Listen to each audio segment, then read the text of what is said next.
ரோமருடைய புஸ்தகம் 8ஆம் அதிகாரம், அதை தொடர்ந்து நாம் தியானித்து வருகிற அந்த 36வது வசனத்தை நாம் ஒருவர் வாசிக்க கேட்கலாம். கிறிஸ்துவின் அன்பை விட்டு நம்மை பிரிப்பவன் யார்? உபத்திரவமோ, வியாகுலமோ, துன்பமோ, பசியோ, நிர்வாணமோ, நாசமோசமோ, பட்டயமோ? ஆமென், ஹல்லேலூயா. கிறிஸ்துவின் அன்பை விட்டு நம்மை பிரிப்பவன் யார் என்கிற தலைப்பில் உபத்திரவத்தை குறித்தும் வியாகுலத்தை குறித்தும் துன்பத்தை குறித்தும் ஆண்டவருடைய கிருபையினாலே நாம் தியானித்து இருக்கிறோம். ஆமென், ஹல்லேலூயா. எத்தனை பேருக்கு ஆசீர்வாதமா இருந்தது? ஆசீர்வாதமா இருந்ததா? ஆமென். உங்கள் எல்லாருக்கும் ஆசீர்வாதமாக இருந்தது. எனக்கும் ரொம்ப ஆசீர்வாதமாக இருந்தது. நம்மளுடைய டேனி அவங்க சொல்கிற மாதிரி நானும் சொல்கிறேன். அதில் அந்த யூடியூப்பில் அந்த செய்திகள் எல்லாம் என்ன செய்து இருக்குது, அதை நல்லா கேளுங்க. ஆனால் கேட்டால் நமக்கு இன்னும் பலனாக இருக்கும், நல்ல ஆசீர்வாதமாக இருக்கும். இன்றைக்கு நாம் தியானிக்க போகிற பகுதி பசி. ஆமென், ஹல்லேலூயா, ஹல்லேலூயா. பசியை போல வாழ்க்கையில கொடூரமான ஒரு துன்பம் உலகத்தில் வேறு ஒன்றும் இல்லை. ஆமென், ஹல்லேலூயா, ஹல்லேலூயா. இந்த பசியினுடைய அனுபவத்தோட கடந்து வந்த எல்லாரும் இந்த இடத்துல நாம் இருக்கிறோம். ஆமென்.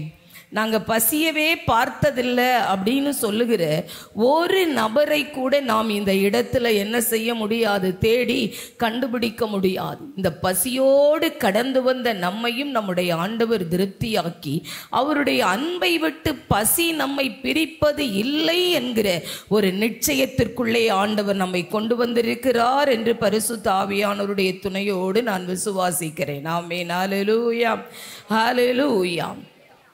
பசி வேதத்தில் அநேக பகுதிகளிலே பசியை குறித்து எழுதப்பட்டிருந்தாலும் நாம ரொம்ப அறிந்திருக்கிற ஒரு சில காரியங்களை தியானித்து விட்டு பசியை நாம் 2 விதமாய் நாம் பிரிக்க போகிறோம். ஆமென், ஹல்லேலூயா.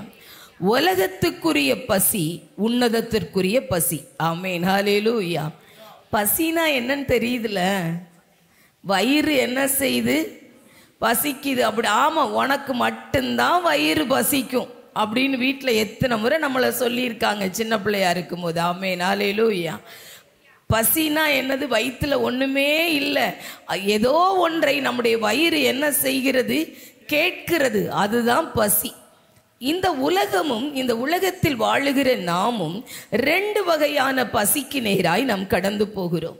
ஒன்று உலகத்திற்கு உண்டான பசி, 2வது உன்னதத்திற்கு உண்டான பசி. இந்த 2 பசியுமே நம்முடைய வாழ்க்கையில் பிரதானமாய் இருந்தாலும் உலகத்தின் பசியை பார்க்கிலும் உன்னதத்திற்காக உண்டாகிற பசி ரொம்ப ரொம்ப விசேஷமானது. ஆமென், ஹல்லேலூயா, ஹல்லேலூயா. ஆகவே இந்த பசியிலே ஜெயமெடுத்தவர்கள் எப்படி தேவனுடைய ராஜ்யத்திற்கு பங்குள்ளவர்களாய் மாறினார்கள் என்பதை குறித்து ஒரு 2 காரியங்களை நாம் ரொம்ப வேகமாய் தியானித்து நம் திருவிருந்துக்கு நேராய் நாம் இன்றைக்கு கடந்து போகிறோம்.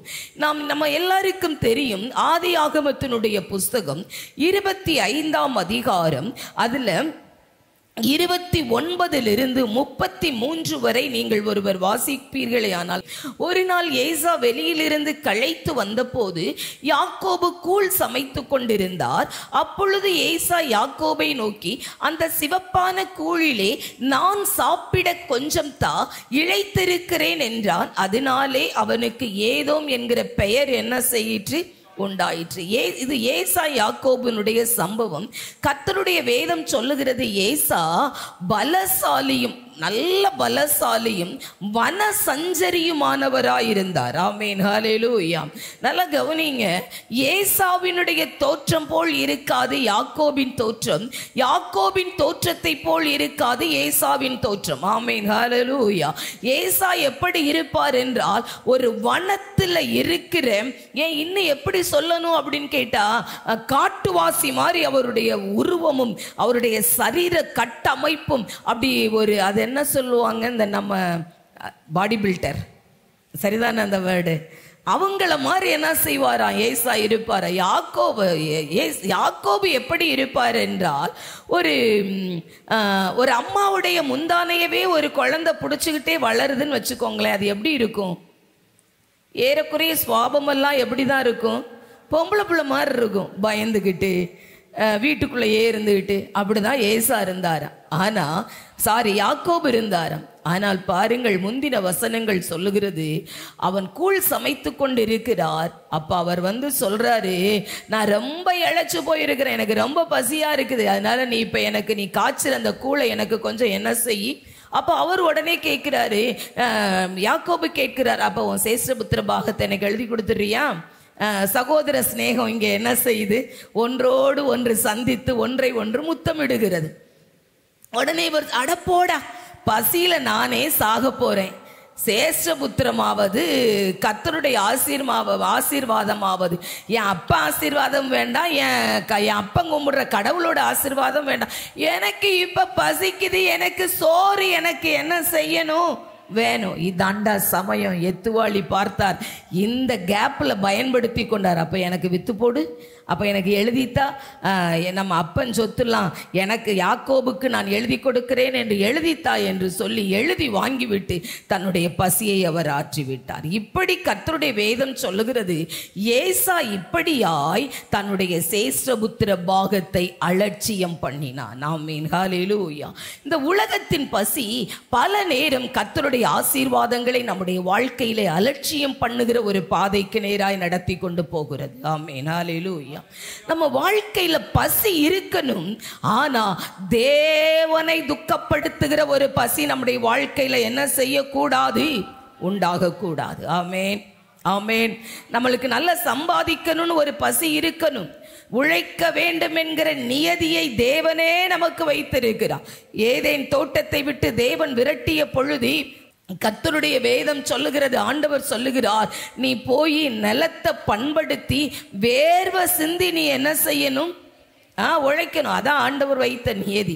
அதற்காக, அந்த பசியை ஆற்றுவதற்காக தேவனுடைய நீதியை விட்டு ஒருவன் தன்னுடைய பசியை ஆற்றிக்கொள்வதற்கு அவன் போவானே, ஆனால் அவன் ஏசாவை போல கர்த்தர் தந்திருக்கிற ஆசீர்வாதத்தை அவன் அலட்சியம் செய்கிறான், அவள் அலட்சியம் செய்கிறாள். ஆமென், ஹல்லேலூயா. உலகத்தை அதிகமாய் நேசித்தால், உலகத்தை நாம் அதிகமாய் விரும்பினால், இது நம்ம எங்க கொண்டு போய் முடிக்கும் என்றால், ஏசாவை போல சீர்கெட்டவர்களாய் இராதேயுங்கள் என்று சொல்லுகிற கர்த்தருடைய யூதா எழுதின அந்த வார்த்தைக்கு நேராய் நம்மை நடத்தி கொண்டு போகும். உழைக்கணும், சம்பாதிக்கணும், பொருள்களை நாம இந்த முன்ன ஒரு தம்பி நம்ம சர்ச்சில் இன்னைக்கு இருக்கிறான். அவன் திருமணம் ஆகுறதற்கு முன்பாய் அவனுக்கு ஒரு புத்தி இருக்கும், ஆண்டவருடைய வருகை வரப்போகுது, அதனால நான் சம்பாதிக்கிறத பூரா அவன் கேட்ட, அவன் யார் எவர்னே தெரியாது, நல்லவனா கெட்டவனா ஏமாத்துறவனா எத்துவாளியா எதுவுமே தெரியாது, அப்படியே கொடுத்துட்டு போய் சாப்பிட போயிடுவான். அதை கொண்டு வாங்க, இது நல்லா இல்லை, இதை கொண்டு வாங்க, ஏன் இப்படி பண்றப்பா அப்படின்னு சொன்னா, என்னத்துக்குக்கா, அதான் வருகை வரப்போகுதுல்ல. சொன்னவனுக்கு இன்னும் வருகை வரல, நம்ம எல்லாரும் இங்கே தான் என்ன செய்கிறோம், இருக்கிறோம். ஆனா இப்ப வருகை வரணும்னு சொன்ன அவ்வளவு வாஞ்சையாயிருந்த நம்முடைய வாழ்க்கை கொஞ்சம் டேன் ஆகி போகிறத நாம என்ன செய்யணும்? பாதை திரும்புகிறத கொஞ்சம் சற்று யோசித்து பார்க்க இன்றைக்கு பரிசுத்த ஆவியானவர் நம்ம இங்கே கொண்டு வந்திருக்கிறார். ஆமென், ஹல்லேலூயா. ஏசாவை போல நம்முடைய வாழ்க்கையின் பாதைகள் ஒரு நாளும் மாறக்கூடாது. ஆமென். பசிக்காக சேஷ்டபுத்திர பாகத்தை ஒரு நாளும் விற்க நானும் நீங்களும் துணியக்கூடாது. ஏதோ ஒரு சம்பாத்தியத்திற்காக, ஏதோ ஒரு ஆசீர்வாதத்திற்காக, இந்த நேரம் கொஞ்ச நேரம் நமக்கு தருகிற ஒரு இன்பத்திற்காக கர்த்தருடைய உன்னத ஆசீர்வாதங்களை நாம் இழப்போமே, ஆனால் ஏசாவை போல நானும் நீங்களும் சீர்கெட்டவர்களாய் மாறி போவோம் என்று கர்த்தருடைய வேதம் நமக்கு சொல்லுகிறது. ஆமென், ஹல்லேலூயா. உலகத்தினோட பசி என்னைக்குமே நம்ம வேறு பக்கமா திருப்பிடும். ஆமென். உலகத்துக்கு உரிய பசி ஒரு எல்லையோடு நானும் என்ன செய்யணும்? வைத்துக்கொள்ளணும். பெரிய பணக்காரன் ஆகணும்னா, பெரிய பணக்காரன் ஆகணும்னு பெரிய பணக்காரன் ஆகிவிட்டால், அந்த பணத்தை அனுபவிப்பதற்கு கர்த்தர் தருகிற நீதியாகிய ஆசீர்வாதங்களாகிய பிள்ளைகள், சுகம், பலன், ஆரோக்கியம், சந்தோஷம் நம்முடைய வாழ்க்கையில நிலைக்காம என்ன செஞ்சிரும்? போயிடும். சம்பாதிக்கணும், கர்த்தர் வைத்த எல்லைக்குள் நின்றே சம்பாதிக்கணும். ஆமென், ஹல்லேலூயா.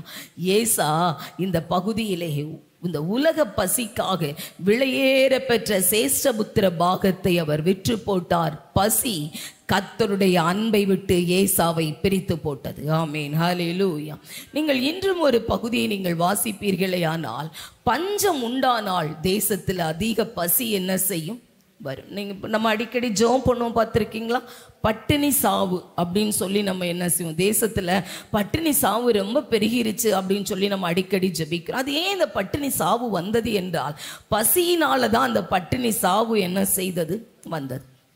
மதராஸ் பஞ்சம் என்கிற ஒரு பஞ்சம் வந்தது நம்முடைய தேசத்தில். ஆங்கிலேயர்கள் ஆட்சி செய்த போது, நீங்கள் அந்த யூடியூப்ல கூகுள்லாம் இப்போ அதெல்லாம் போட்டிருக்காங்க, நீங்கள் போய் பார்த்தீங்கன்னா தெரியும்.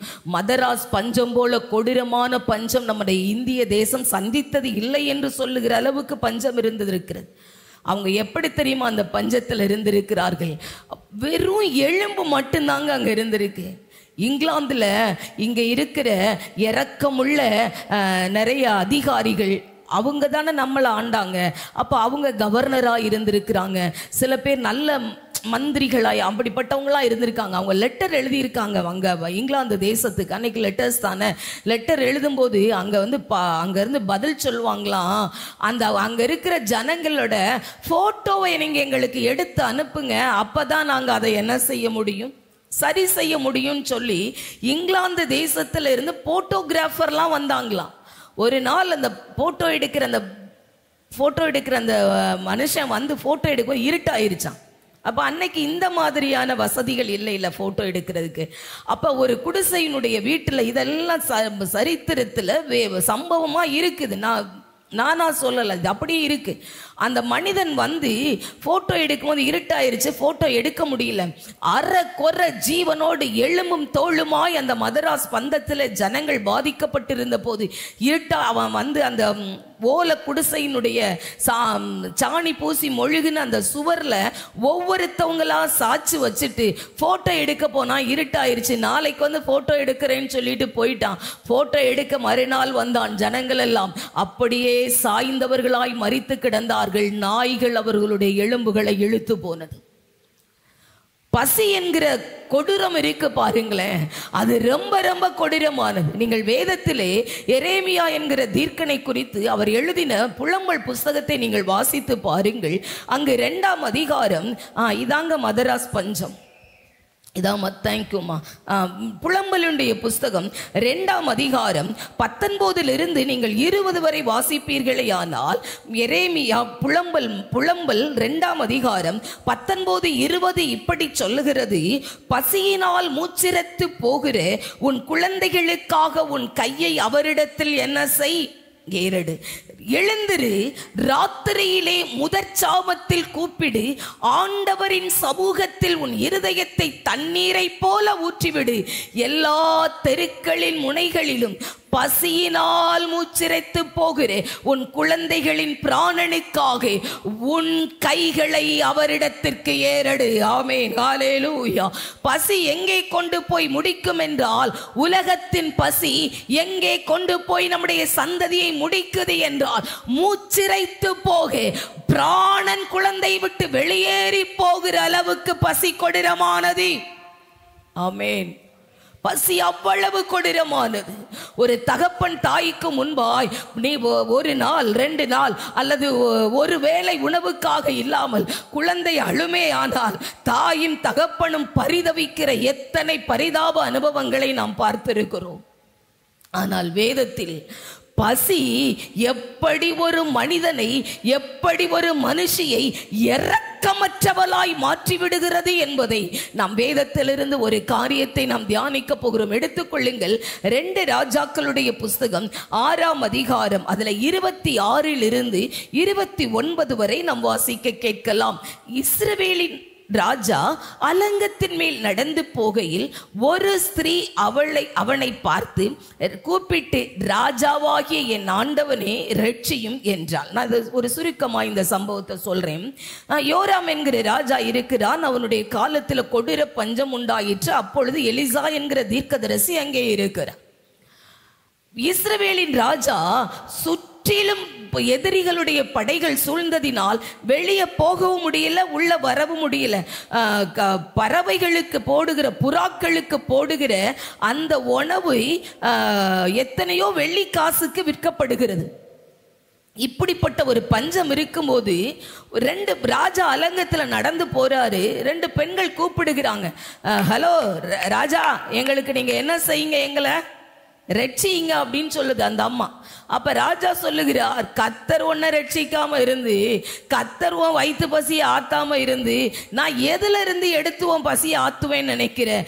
ஆலையில் இருந்தா, களஞ்சியத்தில் இருந்தா? ஆலையில எனக்கு ஒண்ணும் இல்லை, களஞ்சியத்துல என்னிடத்துல ஒண்ணும் இல்லை அப்படின்னு கேட்டுட்டு ராஜா சொல்லுகிறார், சரி சொல்லு, உன் விண்ணப்பம் என்னன்னு சொல்லுன்னு சொன்ன உடனே அவ சொல்லுகிறாள், அதற்கு அவள், இந்த ஸ்திரீ என்னை நோக்கி, உன் மகனைத்தா, அவனை இன்று தின்போம், நாளைக்கு என் மகனை தின்போம் என்றாள். நன்றாய் கவனியுங்கள்.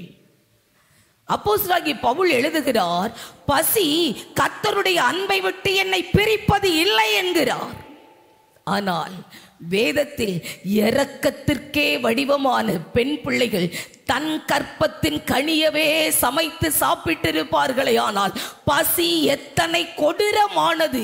அந்த பசியின் நடுவில் தேவனை சார்ந்து கொள்ளுகிறவனுக்கு எத்தனை ஆசீர்வாதங்களை தேவன் வைத்திருக்கிறார் என்றுதான் இன்றைக்கு கர்த்தர் நம்மோடு கூட பேச போகிறார். ஆமென், ஹல்லேலூயா. இரக்கத்திற்கு அடையாளமாய் நம்ம யாரை சொல்லுவோம்? அம்மாவை தானே சொல்லுவோம். எப்படிதான் அந்த அம்மா அடிச்சாலும், நான் இன்னைக்கு இருக்கிற அம்மாமாரை நான் சொல்லலை, நிறைய அம்மாமார்களை சொல்லவே முடியல, அப்படி இருக்காங்க.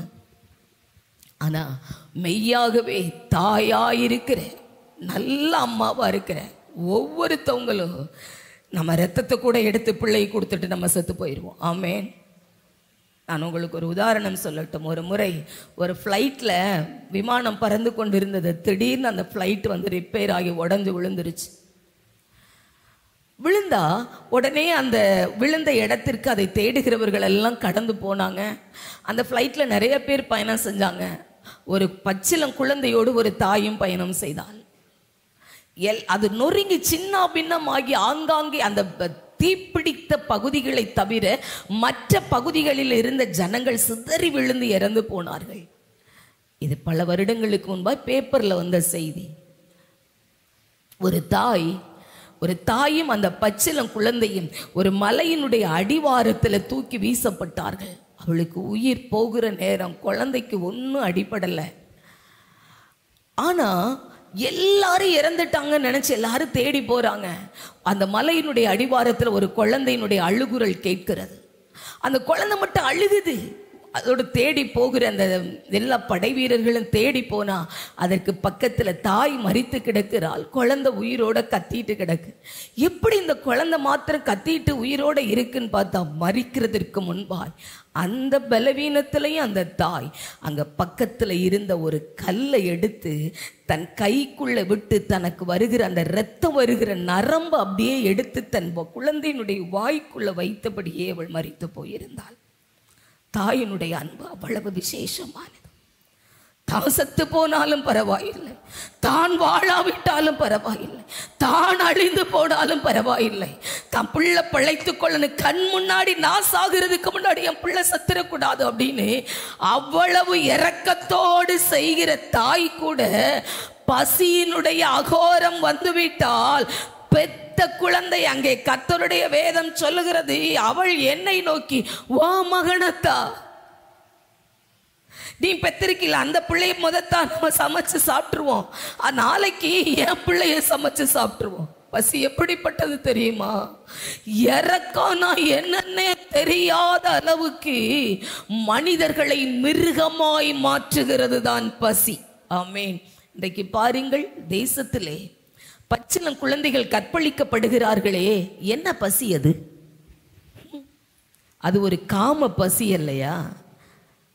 மேற்கு வங்காளத்தில் சில மாதங்களுக்கு முன்பாய் ஒரு டாக்டர் அவங்க கற்பழித்து அகோரமாய் கொலை செய்யப்பட்டார்கள் அப்படின்னு சொல்லி பரபரப்பாய் செய்தி பேசப்பட்டது. நிறைய பேர் ஜெபம் பண்ணோம். இன்னைக்கும் கூட சிலர்லாம் ஜெபிச்சுட்டு நம்ம இருக்கிறோம். 2 நாளைக்கு முன்பாய் பேப்பர் நியூஸ் எல்லாத்துலேயுமே அந்த செய்தி, அதே மேற்கு வங்காளத்தில் வீடு வாசல் இல்லாதவங்க, நம்ம சென்னையில எல்லாம் பார்ப்போம், பிளாட்ஃபார்மில் படுத்திருப்பாங்க. அவங்களுக்கு வீடு இல்லை, ஒன்றும் இல்லை. அதனால அவங்க அந்த அம்மா, அவள் கணவனும் மனைவியும் தன்னுடைய 8 மாத குழந்தையோடு அவள் அந்த இடத்துல படுத்திருந்தால் திடீர்னு முழிச்சு பார்க்குற குழந்தையை காணும். அவங்க 2 பேருமே கடுமையாய் உழைக்கிறவர்கள், எங்கேயாவது வேலை கிடைச்சு அதை வச்சு சாப்பிட்றவங்க. அசந்துட்டாங்க 2 பேர். அந்த குழந்தையை காணும். அவன் நடு ராத்திரியில் எழுந்து பார்க்கிறார், பிள்ளையை காணோம். ஓடி போய் போலீஸில் சொல்லுகிறார். கொஞ்ச நேரம் கழிச்சு விடிஞ்ச உடனே குழந்தையை தேடினா அந்த குழந்தை 8 மாத குழந்தை கற்பழிக்கப்பட்டவளாய் அந்த பிளாட்ஃபார்ம் இருக்கிற முச்செடிகளுக்குள்ளே தூக்கி வீசப்பட்டவளாய் கிடக்குது அந்த குழந்தை. என்னன்னு பார்த்தா 35 வயது நிரம்பிய ஒரு இன்ஜினியரிங் படித்த ஒருவன் அந்த குழந்தையை கற்பழித்திருக்கிறான். இந்த பசியை, இந்த உலகத்தினுடைய இருக்கிற இந்த காம பசியை எப்படி சொல்லுவது? இந்த பசிக்காக நானும் நீங்களும் எப்படி ஜெபித்து இந்த நாட்டை காப்பது? நம் சந்ததிகளை எப்படி காப்பது?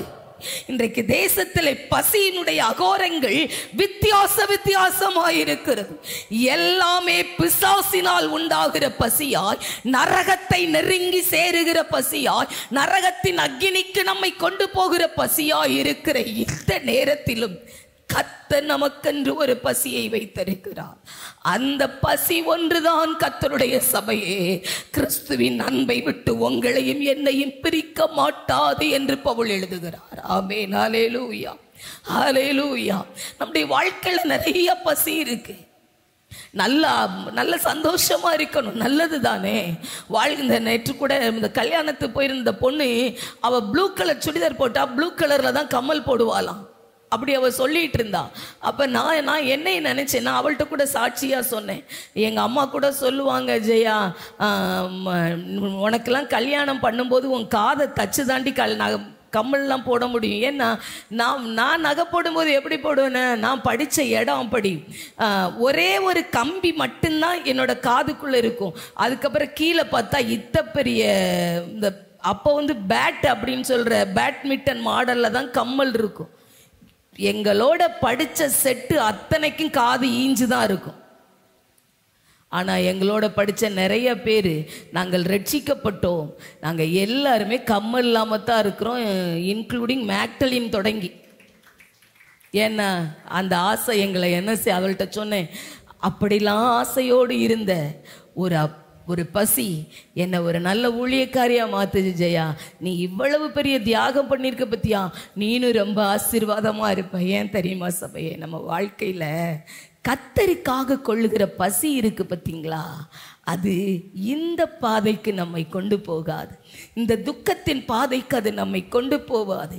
இந்த அவலட்சணமான பாதைக்கு நம்மை கொண்டு போவாது. அது மேன்மையின் பாதைக்கு நம்மை கொண்டு போகும். ஆமென். ஹல்லேலூயா.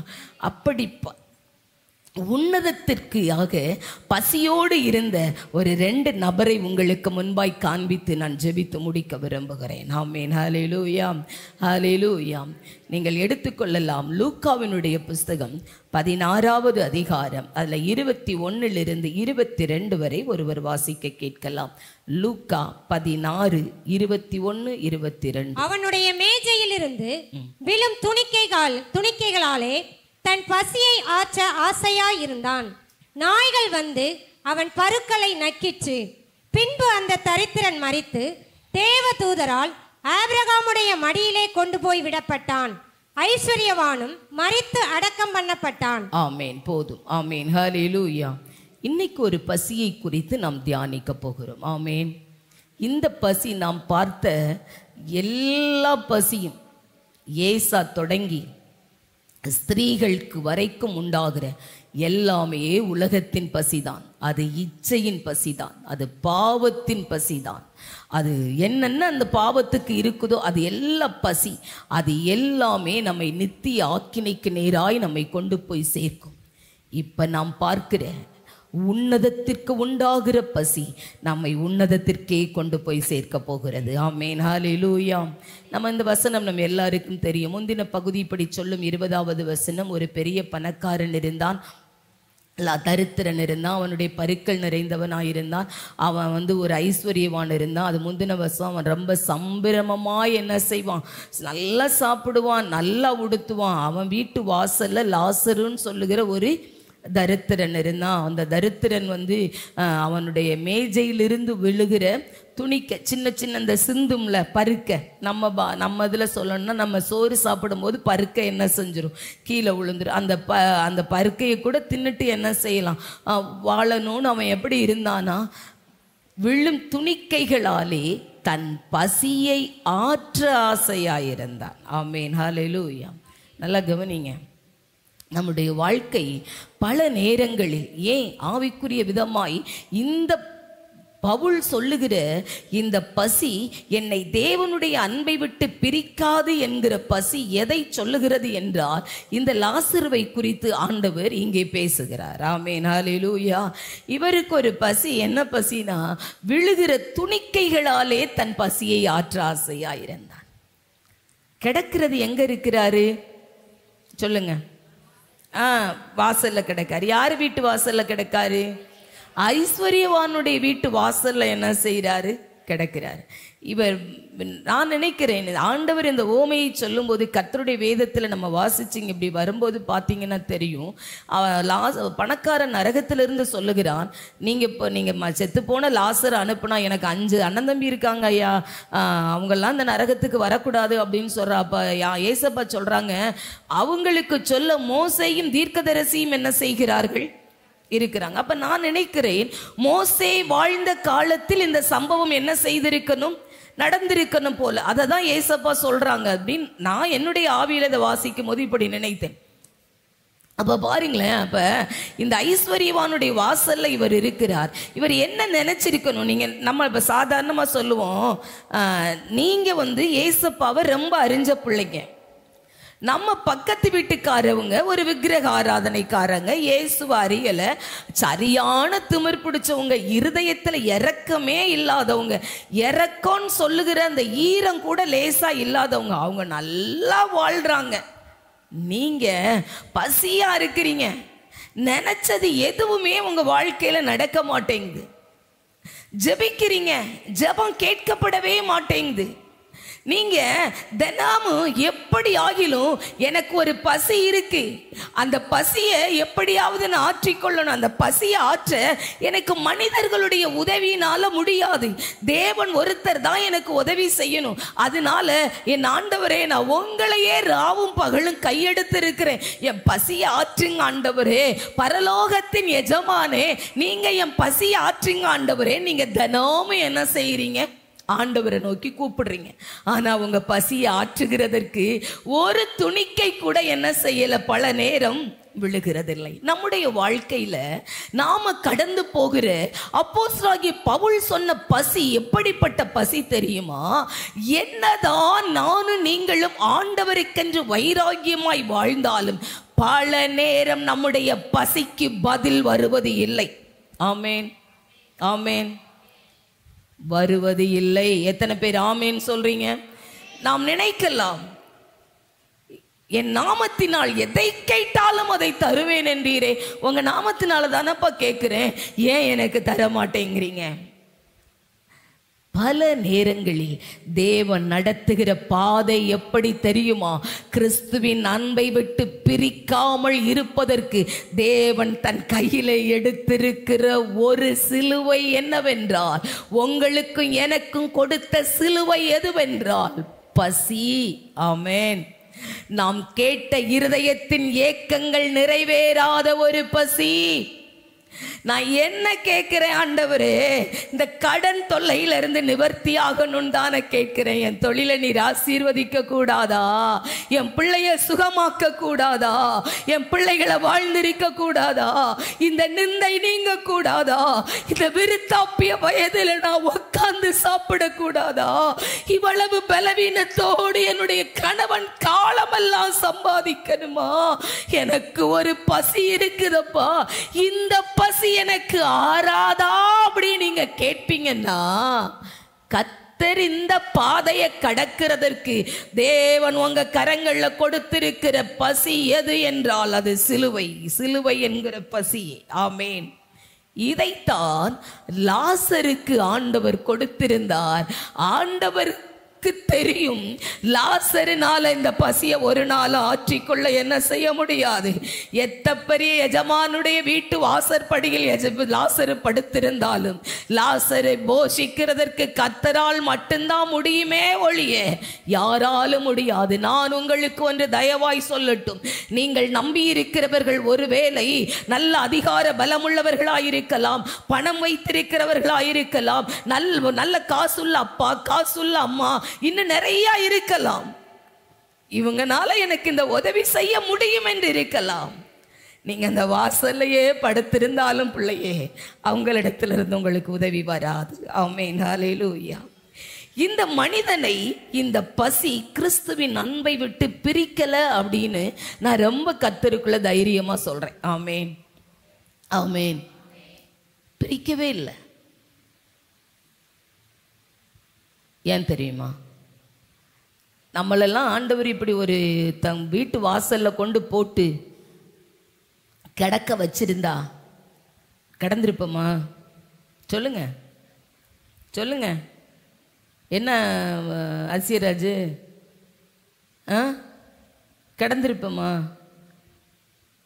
ஒரு தம்பி சொன்னான், அவன் சின்ன பிள்ளையா இருக்கும்போது அவங்க அப்பா கொண்டு போய் ஒரு கடையில் காசு வாங்கிட்டு விற்றுட்டு ஓடி வந்துட்டாரா. அவனுக்கு விவரமே தெரியாதான். அப்போ வேலை கடுமையாக வாங்குவாங்களாம். ஆனால் அந்த மளிகை ஜாமான் கடையில் வேலை பார்க்குற மாதிரி கொடுமை எங்கேயுமே இருக்காதான். கடுமையாக வேலை இருக்குமா. ஒரு எதிர்த்த வீடு இருக்குமா. அந்த வீட்டில் அவங்க அழகான நாய் வளர்ப்பாங்களாம். அந்த நாய்க்கு செரலக்கிண்டி வைப்பாங்களாம். அப்போ அந்த தம்பி ஜெபம் பண்ணுவான் அப்படின்னு மனசில் நினைப்பானா, ஆண்டவரே என்னையே நீங்கள் ஒரு நாயாக படைச்சிருக்க கூடாதா? நாய் இப்போ அந்த வீட்டில் நாயாக இருந்தேன்னா செரலக்கு என்ன செய்வேன்? யார் வீட்லையாவது நம்மளை கொண்டு ஆண்டவர் இப்படி விட்டுட்டு வாராரு, படுத்துக்க கொஞ்ச நேரம் படுத்துக்கட, நான் போயிட்டு வந்துடுறேன் அப்படின்னு நம்மளை போய் ஆண்டவர் படுக்க வச்சுட்டு இப்படி பருக்கள் நிறைந்த ஒரு அனுபவமாய் வியாகுலம் நிறைந்த அனுபவத்தோடு இன்னொருத்தன் கையில் உங்களை பிடிச்சி கொடுத்துட்டு தேவன் கடந்து போய்விட்டார் என்றால் நானும் நீங்களும் ஆண்டவருடைய அன்புல நிற்போமா? நிற்போமா? நிற்போமா? நிற்க மாட்டோம். அப்பனா நீங்க ஒண்ணு நினைச்சுக்கங்க, இந்த லாசரு கடந்து போன பாதையில கர்த்தர் நம்மை நடத்தல. கரங்களை தட்டி ஆண்டவருக்கு ரொம்ப ரொம்ப நன்றி சொல்லுங்க. ஆமேன். ஆமேன். அப்படிலாம் ஆண்டவர் நம்மளை நடத்தல, நடத்தவும் மாட்டார். ஆமேன். ஆமேன். இவருக்கு ஒரு பசி இருந்ததுங்க. என்ன பசி தெரியுமா? எடுத்து வாசித்து பாருங்கள். அதனுடைய அடுத்த வசனத்தை 22 வாசிங்க. பின்பு அந்த தரித்திரன் மரித்து தேவதூதரால் ஆபிரகாமுடைய மடியிலே கொண்டு போய் விடப்பட்டான். ஐஸ்வர்யவானும் மரித்து அடக்கம் பண்ணப்பட்டான். ஆமென். ஹல்லேலூயா. தேவன் நிமித்தம் நம்முடைய வாழ்க்கையில உண்டாகிற பசி, பவுல் சொன்னதை போல கிறிஸ்துவின் அன்பை விட்டு என்னை பிரிக்காத அந்த பசி எங்கே என்னை கொண்டு போய் முடிக்கிறது என்றால் பரலோகத்திலே தேவ தூதர்களால் ஆபிரகாமுடைய மடியிலே கொண்டு போய் விடுகிறது. ஆமென். ஆமென். படுத்து கிடந்த இடம் எங்க? ஐஸ்வர்யவானுடைய வாசல்ல. நாய்கள் வந்து என்ன செஞ்சுச்சா? நக்குச்சான். ஆனா இந்த பசியை கிறிஸ்துவின் அன்பின் நிமித்தம் சகித்த லாசருவினுடைய வாழ்க்கைக்கு ஒரு உன்னத அனுபவம் எதை கொடுத்ததென்றால் தேவதூதர்களால் கொண்டு போகப்பட்டார். ஆமே. நான் நினைக்கிறேன் இந்த மனுஷனை அடக்கம் கூட பண்ணல போல. ஏன்னா அடுத்த வசனம் சொல்லுது, ஐஸ்வர்யவானும் மரித்து அடக்கம் பண்ணப்பட்டான். இங்க தரித்திரன் மரித்து தேவதூதரால் ஆபிரகாமுடைய மடியிலே கொண்டு போகப்பட்டான். உடனே அப்படியே ஆண்டவர் அவரை அப்படி மறுரூபமாக்கிட்டார் போல. ஏதோ ஒன்று நடந்திருக்கு. ஆபிரகாமுடைய மடியிலே தேவ தூதர்களால் கொண்டு போய் என்ன செய்யப்பட்டாராம்? வைக்கப்பட்டாராம்.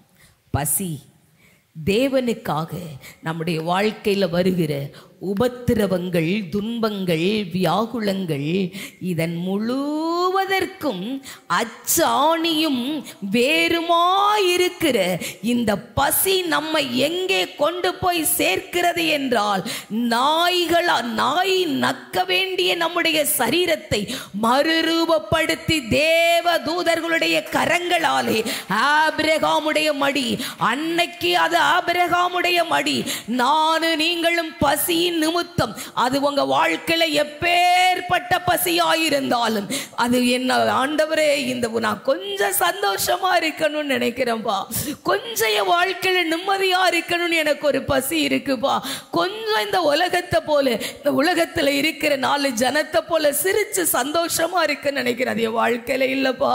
அந்த பசிக்காகத்தான் நான் ஏங்குகிறேன். நீங்கள் இருப்பீர்களே ஆனால் நீங்கள் கலங்காதிருங்கள்.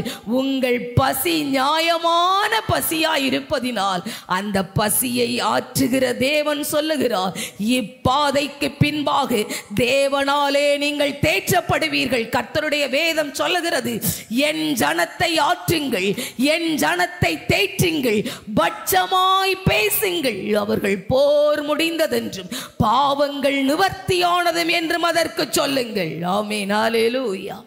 நீங்கள் வாசித்து பாருங்கள், மடியில் வச்சுட்டு ரோ ரோ ரோ ரோ ரோ அப்படின்னு ஆபிரகாம் ராராட்டிக்கிட்டா இருந்தாருன்னு சொல்லுது. நீங்கள் அடுத்த வசனத்தை நீங்கள் வாசிக்க வேண்டாம், நானே சொல்லுகிறேன். 23வது வசனத்தை நீங்கள் வாசித்து பார்ப்பீர்களே ஆனால் அங்கு கர்த்தருடைய 25 சொல்லும், பசியின் மீது பசியிலும் தேவன் மீது அன்பு கொண்ட லாசரு தேற்றப்பட்டான். ஆமென், ஹல்லேலூயா. நல்லா கவனிங்க.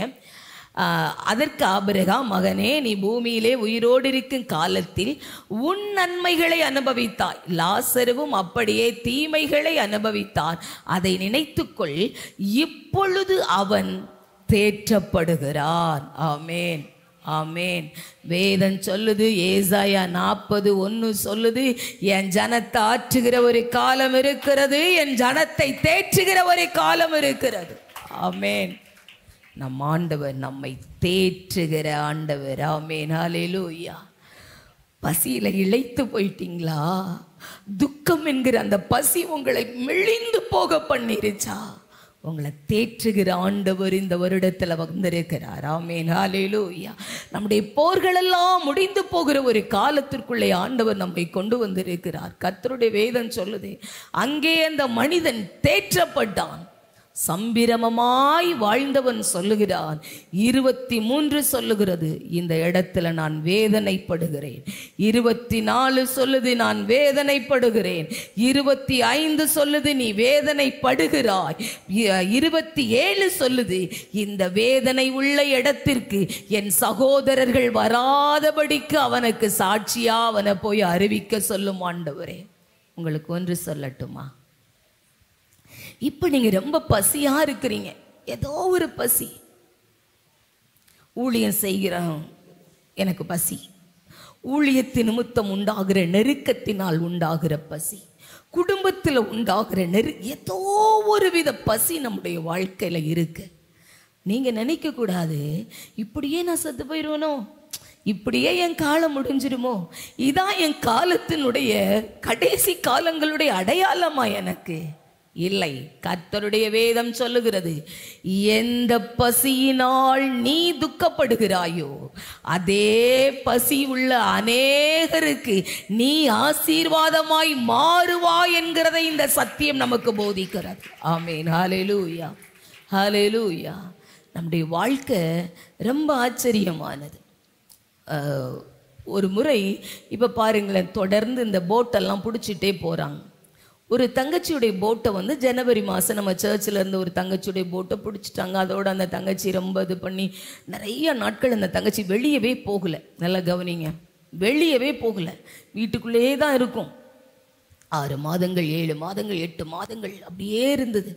ஒரே ஒரு முறை அவங்களுடைய சொந்தக்காரவங்க ஒருத்தவங்க வீட்டுக்கு ஃபங்க்ஷன் சொல்லி அந்த தங்கச்சி போகிறதுக்கு மனம் இல்லாமல் ஒரு மாதிரி எனக்கு படபடன்னு வருது, எனக்கு ஜோம் பண்ணுங்கன்னு சொல்லிச்சு. ஜோம் பண்ணிட்டு ராத்திரி போயிட்டு நம்ம உடனே திரும்பிட்டு அந்த தங்கச்சி நான் போன வாரம் நான் திடீர்னு ஒரு யதார்த்தமாக அந்த தங்கச்சிக்கு நான் ஒரு புக்கு கொடுத்து விட்டுருந்தேன். அவன் ரொம்ப ஆவியில் பலனற்று இருக்கிறதுனால என்ன பலப்படுத்தின ஒரு ஆவிக்குரிய புஸ்தகம் அவளுக்கு கொடுத்துருந்தேன். அதை நீ படிச்சியா அப்படின்னு சொல்லி கேட்கறதுக்காக அந்த தங்கச்சிக்கு ஃபோன் பண்ணேன்.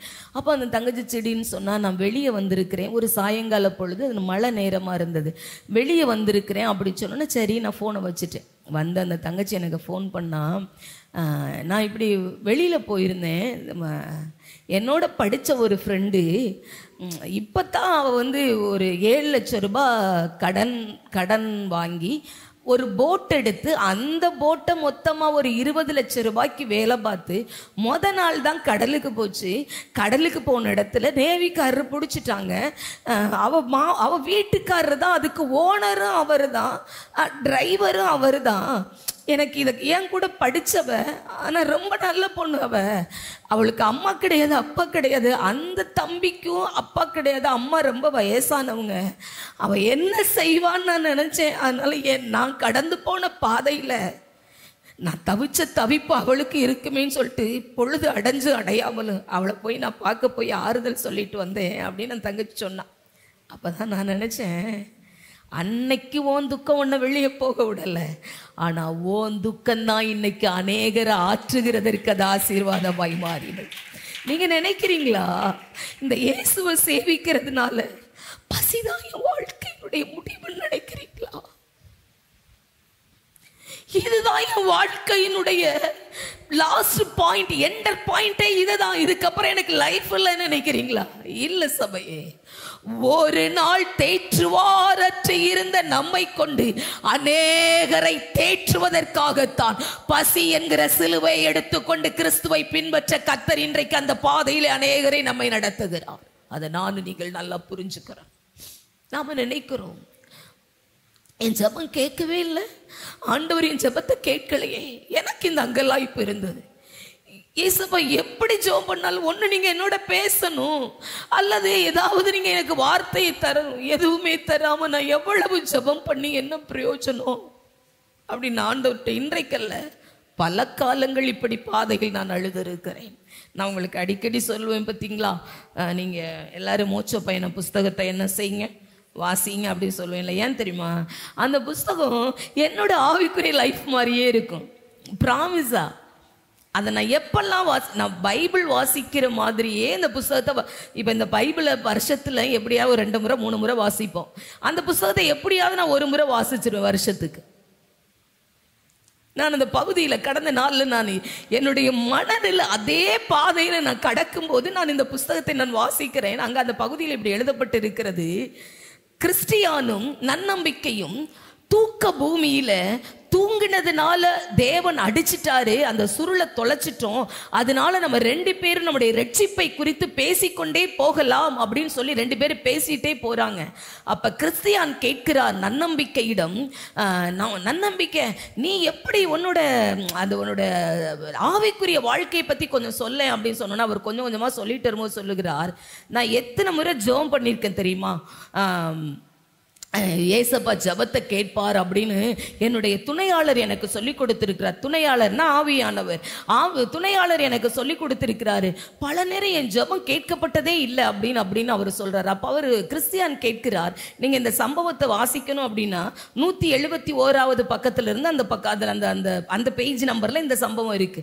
அப்ப நீ எப்ப அப்படி கேட்ட அப்படின்னு கேட்டோன்னு, ஜபம் கேட்கப்பட்டதே இல்லை. அப்ப துணையாளர்கிட்ட நான் கேட்பேன், துணையாளர் நீங்க தானே சொன்னீங்க ஜபம் பண்ணா கேட்பாங்கன்னு சொன்னீங்கல்ல, நீங்க ஜபத்தையே கேட்கல அப்படின்னு சொல்லி நான் சொல்லுவேன். நீ என்ன கேட்ட ஆண்டவர்கிட்ட அப்படின்னு கேட்கிறாரு கிறிஸ்டியான். அப்ப இவர் சொல்லுகிறார், நான் கேட்பேன் ஆண்டவர்கிட்ட, ஆண்டவரே நீங்க உங்க குமாரனை எனக்கு என்ன செய்யணும், வெளிப்படுத்தணும், தரணும் இல்லை வெளிப்படுத்தணும், அவர் தான் தந்துட்டார்ல, எனக்கு உங்க குமாரனை நீங்க வெளிப்படுத்தணும், நான் இயேசுவை பார்க்கணும் அப்படின்னு நான் கேட்பேன். நீ பார்த்துருக்கிறியா? நான் தான் பார்க்கலையே, அவர் என் ஜெபத்தையே கேட்கலையே. எத்தனை முறை அப்படி நீ கேட்டிருக்கிற? 1 முறையா, 2 முறையா, 3 முறையா, 5 முறை, எத்தனை முறை கேட்டிருக்கேன் தெரியுமா? அவர் எனக்கு காமிச்சதே இல்லை அப்படின்னு சொல்றார். சொன்ன உடனே அப்ப கிறிஸ்டியான் கேட்கிறார், அப்ப சரி உன் ஜெபத்திற்கு பதிலே வரல, அப்ப உனக்கு அந்த சலிப்பு வரலையா, ஒரு நிர்விசாரம் வரலையா? அடப்போ கிறிஸ்டியான், 1 முறையா 2 முறையா, ஏன் ஜெபம் பண்ணணும், ஏன் ஜெபம் பண்ணணும்ன்ற அந்த சிந்தை 1 முறை 2 முறை அல்ல, 100 முறை 200 முறை அல்ல, பல 100 முறைகள் ஏன் ஜெபிக்கணும்ன்ற சிந்தை எனக்கு சலிப்பையே கொண்டு வந்தது அப்படின்னு அதில் அவர் எழுதிட்டு சொல்லுகிறார். சரி, எப்பதான் நீ பார்த்த? பார்த்தேன். ஒரு நாள் என் துணையாளர் எனக்கு சொன்னார், நன்னம்பிக்கை, கர்த்தருடைய தீர்க்க தரிசன வார்த்தை தாமதித்தாலும் நிறைவேறும், அது பொய் சொல்லாது என்று என் துணையாளர் எனக்கு சொன்னார். அப்ப நான் புரிஞ்சுக்கிட்டேன், விடாம ஜெபிக்கணும்னு நினைச்சேன். ஒரு நாள் என் மாமிச கண்ணில என்னுடைய இயேசுவை நான் பார்க்கல, என் ஆவியில் என் இயேசுவை நான் தரிசித்த போது என் துக்கங்கள் சந்தோஷமாய் மாறினது என்று அந்த சம்பவத்தை அவர் எழுதி முடிக்கிறார். ஆமென்.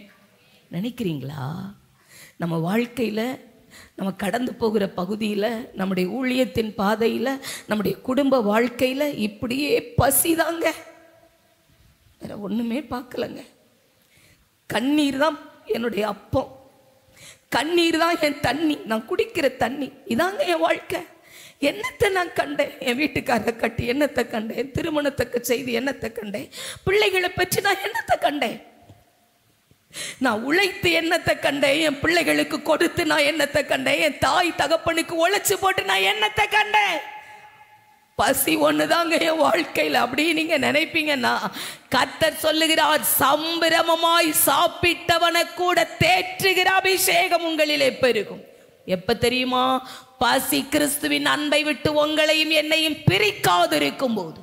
அப்போஸ்தலனாகிய பவுலை அந்த பசி பிரிக்காமல் காத்தது. ஆமென். ஹல்லேலூயா, ஹல்லேலூயா. அடுத்து ஒரு மனிதரை தியானித்து நாம் ஜெபித்து முடித்து விடலாம். எடுத்துக்கொள்ளுங்கள், கர்த்தருடைய வேதம் சொல்லுகிறது, மத்தேயுனுடைய புஸ்தகம் 4ஆம் அதிகாரம் 2 3 வரை ஒருவர் வாசிக்க கேட்கலாம். அவர் இரவும் பகலும் 40 நாள் உபவாசம் இருந்த பின்பு அவருக்கு பசி உண்டாயிற்று. அப்பொழுது சோதனைக்காரன் அவரிடத்தில் வந்து, நீ தேவனுடைய குமாரனே ஆனால் இந்த கல்லுகள் அப்பங்களாகும்படி சொல்லும் என்றான். போதும். ஆமென். ஹல்லேலூயா. மத்தேயுனுடைய புஸ்தகம் 4ஆம் அதிகாரம் 2 3 இப்படி சொல்லுகிறது, ஏசப்பா 40 நாள் ராவும் பகலும் தண்ணியும் குடிக்கல, சோறும் தின்னல, வெங்கொலையா உபவாசம் இருக்கார் ஏசப்பா. உபவாசம் இருந்து முடிச்ச பின்னாடி என்ன உண்டாயிற்றான்? என்ன உண்டாயிற்று? உங்களுக்கு ஒன்று தெரியுமா? எங்க இப்போத்தான் சர்ச்சில் உபவாசம் இருக்கிற வயசானதுகளை கூட இப்போ பார்க்க முடியுது. இப்போ இருக்கிற வாலிப பெண் பிள்ளைகள், ஆண் பிள்ளைகள், அந்த பசியே இப்போ இல்லைங்க அந்த சர்ச்சில். உபவாசிக்கிற வரைக்கும் பசியே தெரியாதுங்க. உபவாசம் முடிச்சிட்டோம்னு என்னைக்கு இந்த வயிறு சொல்லுதோ, அந்த வால்கிளாக் சொல்லுதோ, வருமே ஒரு பசி. அதுக்கு சோறு இல்லைன்னா வருமே ஒரு கோபம், வருமே ஒரு எரிச்சல். இந்த திருச்சபை உபவாசம் என்கிற பசியினாலேயே ஸ்தாபிக்கப்பட்ட ஒரு திருச்சபை. ஆமென். ஹல்லேலூயா. இன்னைக்கு பிள்ளைங்கள்ட்ட அந்த அபிஷேகம் வளரணும்னு ஜெபிக்கிறேன். ஆமென். ஒரு பசி இருக்கணும். இந்த பசி நம்முடைய ஆண்டவருக்கு ஒரு பசி இருந்துச்சு. உபவாசத்தை முடிச்ச பின்னாடி ஏசப்பாவுக்கு பசி வந்துருச்சு. ஏன்னா ஏசப்பா எப்படி, ஏசப்பாவுக்கு பசிக்குமா? ஏன் வரும்? அவர் யாரா இருந்தார்? மாமிசத்துல இருந்தார். அதனால இயேசுவுக்கு கண்டிப்பா பசி வரும். ஆமென். அது யாராவது கேட்டாங்கன்னா, இயேசுவுக்கு பசி வந்துதானே அவர் போய் அத்திமரத்தை சவிச்சிருக்கிறார், அவர் கடவுளுக்கு பசி வருமா? கடவுளுக்கு பசி வராது. மனுஷகுமாரனாயிருந்த இயேசுவுக்கு பசி வரும். ஆமென்.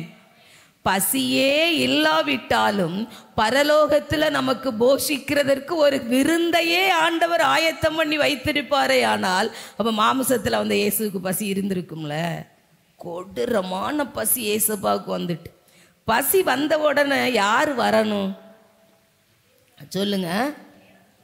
தேவதூதரா வந்தாருன்னு இருக்கு அடுத்த வசனம் போடுங்க. 3வது, அப்பொழுது சோதனைக்காரன் அவரிடத்தில் வந்து. பசி வந்த உடனே ஒன்று சரி தேவதூதர் வர லேட் ஆகிட்டு அவங்க அம்மாவாவது வந்திருக்க வேண்டாமா? சரி சீசர் யாராவது வந்திருக்கலாம், ஒருத்தரும் வரல. அப்படி இந்த கேப்பை பயன்படுத்திட்டு வந்தான் பாருங்க பிசாசு. வந்த உடனே சொன்னா, இயேசுவே உமருக்கு தான் பசி வந்துருச்சுல, இன்னைக்கு பாரும் தேவனுடைய அன்பை விட்டு உங்களை பிரிக்க வைக்கிறனா இல்லையான்னு பாருன்னு கொள்ள பசி இயேசுவுக்கு. வந்த உடனே சொல்றான், இந்த கல்லுகள் அப்பங்களாகும்படி சொல்லும் என்றான். ஏசப்பா வாழ்ந்த உபவாசம் இருந்த அந்த காட்டு பகுதி, அந்த வனப்பகுதி, தண்ணீர் ஓடுகிற இடங்கள் எல்லாம் கல்லுகள் பார்க்கிறதற்கு உருண்டு உருண்டு உருண்டு ஓடி வந்து வந்து அப்பங்கள் போலயே என்ன செய்யுமா தெரியுமா? அதை வச்சுட்டு தான் அவன் மேஜிக் மேன் தானே சாத்தான். அவன் சொல்றான், கல்லுகளை நீர் என்ன செய்யும் அப்பமா மாத்தி, இது எதுக்கு இந்த பசியில கடந்து சாவுறீரு நீர்? நீர் அற்புதம் செய்கிறவர். நீர் இன்னும் கொஞ்சம் காலம் கழிச்சு இப்படி வெளியே போனீர்னா 5 அப்பத்தை கொண்டு வருவான், குடுப்பீரே 5000 பேருக்கு. 7 அப்பம் இருக்கும், குடுப்பீரே 7000 பேருக்கு.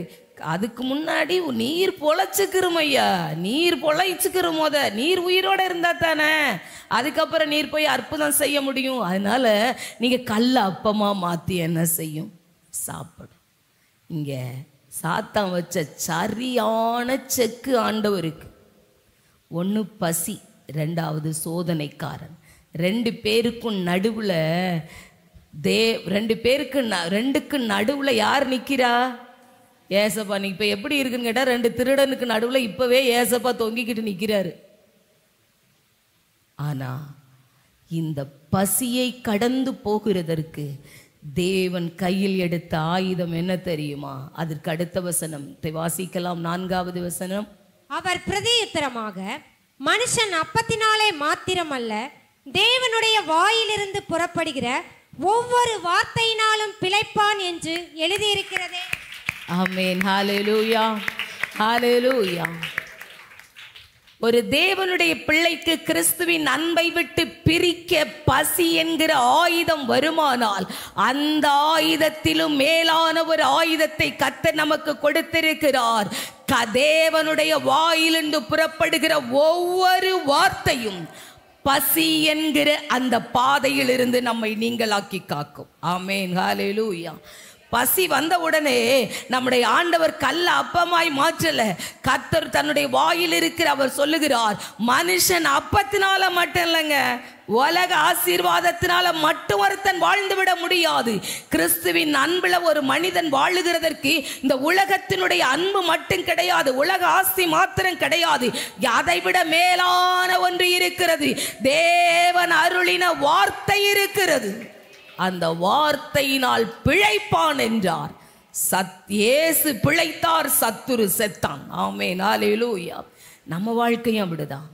நம்ம வாழ்க்கையில பல நேரம் இந்த பசி என்கிற பள்ளத்தாக்கை கடந்து போகிறதற்கு நான் அடிக்கடி சொல்லுகிறேன், இது வெறும் வயிற்று பசியை கர்த்தருடைய வேதம் சொல்லல, நிறைய பசி இருக்கு. சிலர் அன்புக்காக ஏங்குகிற பசியை பார்த்தா நமக்கு நிறைய பரிதாபமா இருக்கும். இவங்க ஒரு முறை நம்மள்ட்ட அன்பா பேசிட மாட்டாங்களா? இந்த இடுக்கமான நேரத்துல ஒரு முறை நம்மளோட ஆறுதலா பேசிட மாட்டாங்களா? அப்படி பசியோட பாதையில கடந்து போகிறீங்களா? யாரு பேசுறாங்களோ பேசலைங்க, கர்த்தர் உங்களோடு பேசுவார். கர்த்தர் உங்களோடு பேசுவார். நான் அடிக்கடி ஒரு வார்த்தையை நான் எப்போது அந்த வார்த்தையை சொல்லுவேன், அது எனக்கு ரொம்ப மனப்பாடமா இருக்கும். ஏசாயா 50ஆம் அதிகாரம் 10வது வசனம் இப்படி சொல்லும். ஒரு அதை போடுங்களேன். ஏசாயா 50:10.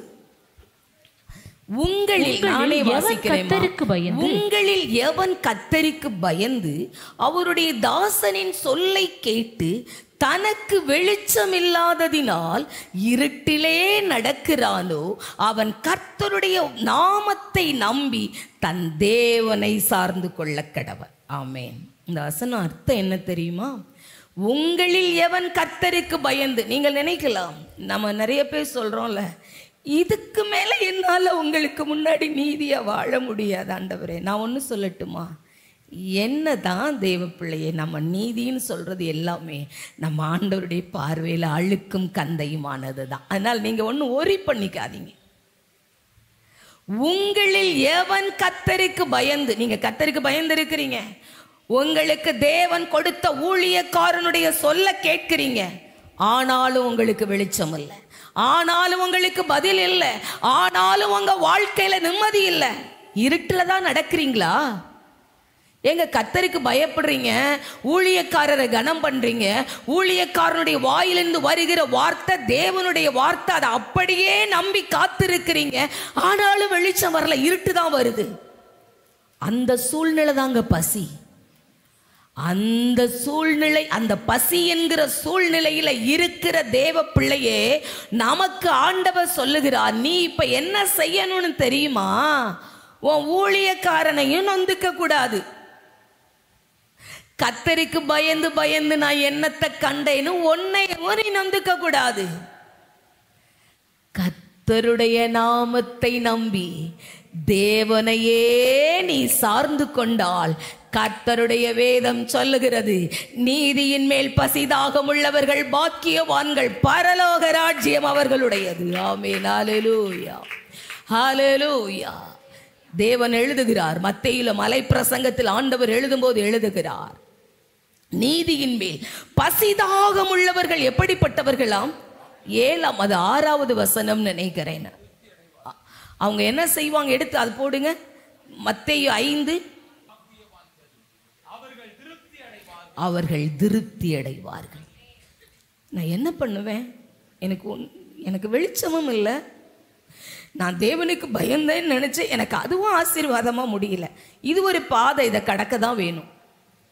இந்த பாதையை கடந்து போகிற தேவனுடைய பிள்ளைகளுக்கு தான் கர்த்தர் சொல்லுகிறார். யோவேல் தீர்க்கதரிசியினுடைய புஸ்தகம் 2ஆம் அதிகாரம் 26வது வசனத்தை எல்லாரும் எடுத்துக்கொள்ளலாம். யோவேல் 2:26. நீங்கள் சம்பூரணமாக சாப்பிட்டு திருப்தி அடைந்து உங்களை அதிசயமாய் நடத்தி வந்த உங்கள் தேவனாகிய கர்த்தருடைய நாமத்தை துதிப்பீர்கள். என் ஜனங்கள் ஒருபோதும் வெட்கப்பட்டு போவது இல்லை. கிறிஸ்துவின் அன்பை விட்டு அது பிரிப்பது இல்லை. பசி கிறிஸ்துவின் அன்பை விட்டு உங்களை என்னையும் பிரிக்க முடியாது. முழங்கால் படியிட போகிறோம். ஆண்டவருடைய முகத்தை நோக்கி நாம் பார்க்க போகிறோம். பசி ரொம்ப கொடூரமா இருக்கா? ஆத்தும பசிக்குள்ள வந்துரு சபையே. உலக பசி நமக்கு வேணாம், ஆத்தும பசிக்குள்ள வந்துரு.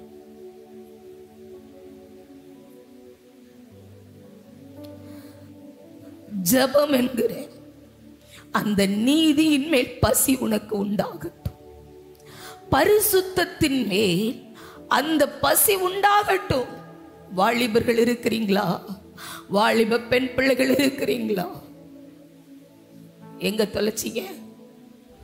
உங்களுக்கு ஒரு நாள் பரிசுத்தத்தின் மேல பசி இருந்துச்சுல, இயேசு மேல பசி இருந்துச்சுல, இந்த வேதத்தின் மேல பசி இருந்துச்சுல, உபவாச ஜபத்தின் மேல பசி இருந்துச்சுல, அப்பமும் துன்பம் இருக்கத்தான் செஞ்சிச்சு, அப்பமும் வேதனை இருக்கத்தான் செஞ்சிச்சு. ஆனா தேவன் மேல இருந்த பசி நமக்கு நிறைய இருந்துச்சு.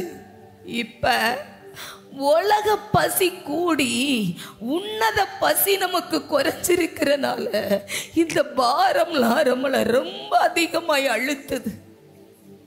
இப்ப அப்பாட்ட கேட்க போகிறோம், விழுந்த இடம் அதுதான். எனக்கு உன்னத பசி பெருகணும் ஆண்டவரே, உன்னத பசி எனக்கு பெருகணும் ஆண்டவரே. உங்களுக்கு ஒண்ணு தெரியுமா? நீங்க நினைக்கிறீங்க இன்னைக்கு ஊழியத்தின் பாதையிலோ அல்லது விசுவாச பாதையிலோ சிலர் ஆசீர்வாதமா இருக்காங்க பாத்தீங்களா? இன்னைக்கு இருக்கிறவங்களை பார்த்து இவங்க நல்லா இருக்காங்கன்னு நம்ம நினைக்கிறோம்ல, ஆனா அவங்க ஆத்தும பசி உங்களுக்கு தெரியாது. சபை தேவன் மேல் கொண்ட பசி உங்களுக்கு தெரியல. அதான் அந்த பசி தான் அவங்களை இன்னும் வரைக்கும் நிக்க வச்சிருக்கு. இன்னைக்கு செல்போன் மேல ரொம்ப பசி, செல்போனுக்குள்ள இருக்கிற அந்த காரியங்கள் மேல நமக்கு பசி, உலகத்து மேல ரொம்ப பசி, உலகத்துல இருக்கிற ஆடம்பரங்கள் மேல நமக்கு பசி. எந்த பசியை இன்னைக்கு சிலுவையில் அறைய போகிறார்? இந்த சரீரத்தையும் இரத்தத்தையும் பானம் பண்ண வந்திருக்கிற தேவனுடைய பிள்ளையே, நீ நீதியின் மேல மட்டும் பசியும் தாகமும் உள்ளவளாயிருந்தால், லூக்கா 1:53 சொல்லுகிறபடி மரியாள் ஆண்டவரை புகழும் போது சொன்னாங்களே, பசி உள்ளவர்களை நன்மையினால் நிரப்புகிறது. தேவன் மேல பசி உன்னை நன்மைக்கு நேரா கொண்டு போக. பயப்படாத திருச்சபையே, நீ கலங்காத. கத்தரை விட்டு என்ன இந்த பசி பிரிச்சிருமா? எல்லாரும் நல்லா வாழ்றாங்க ஆண்டவரே. நான் கட்டி கொடுத்த பிள்ளைங்க ஒண்ணு கூட என் கண்ணுக்கு முன்ன நல்லா இல்ல ஆண்டவரே. எனக்கு பசியா இருக்குது ஆண்டவரே.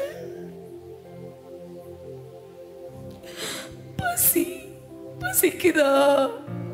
குடும்பம் நல்லா இருக்கணும்னு பசிக்குதா? பெத்த புள்ள நல்லா இருக்கணும்னு பசியா இருக்குதா? என் தேசம் நல்லா இருக்கணும்னு பசியில செபிக்கணும்னு பசியா இருக்குதா? இந்த பசி உடைய ஆத்துமாக்களே, இந்த ஆத்துமாக்களின் சந்ததிகளே, நீங்கள் நன்மையினால் திருப்தி ஆவீர்கள். யோவேல் 2:26 சொல்லுகிறபடி, என் ஜனங்கள் நான் அளிக்கும் நன்மையினால் திருப்தி ஆவார்கள். அவர்களை அதிசயமாய் நடத்தி வந்த தேவனை துதிப்பீர்கள். கைகளை தட்டுங்கள். என் ஜனம் ஒருபோதும் வெட்கப்பட்டு போவது இல்லை. என் ஜனம் ஒருபோதும் வெட்கப்பட்டு போவது இல்லை. என் ஜனம் ஒருபோதும் வெட்கப்பட்டு போவது இல்லை. இந்த திருச்சபை இப்படி ஆசீர்வதிக்கப்படுவதோ